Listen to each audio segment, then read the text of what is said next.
আল্লাহ রসুল একদিন অনেকে ওনার সামনে বসেছেন, ওনাকে জিজ্ঞাসা করলেন, রসুল এবার আমাদের কার হজ কবুল হয়েছে?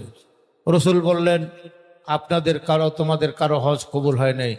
এক ব্যক্তির হজ কবুল হয়েছে, সে সুদূর ইয়েমেনে বসবাস করে। সবাই খোঁজ খবর নিয়ে দেখলো ওই ব্যক্তি হজে আসে নাই। হজে না আসার পরও তার হজ কিভাবে কবুল হবে?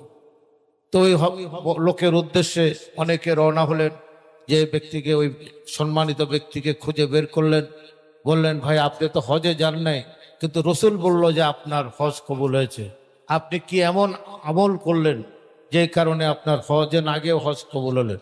উনি বলল, আমি কয়েক বছর ধরে কিছু টাকা আস্তে আস্তে জমে হজে যাওয়ার নিয়ত করেছি, কিন্তু আমার পাড়াপতি বাড়ির থেকে একটু দূরে একটি পরিবার, তারা মাংস পাক করেছে। আমার ছেলে বলল যে বাবা একটু মাংস খাবো। ওই বাড়িতে গেল, যাওয়ার পর ওই পরিবারের লোক বলল, মা বললেন সন্তানদের, আমার 4 দিন আমার সন্তানটা অভুক্ত, দূরে একটি মরা উট থেকে একটু মাংস নিয়ে এসেছি, সেই মাংস পাক করেছে, এটা তো আপনি খেতে পারবেন না, যেহেতু আমাদের জন্য জায়েজ আছে, আপনার জন্য না।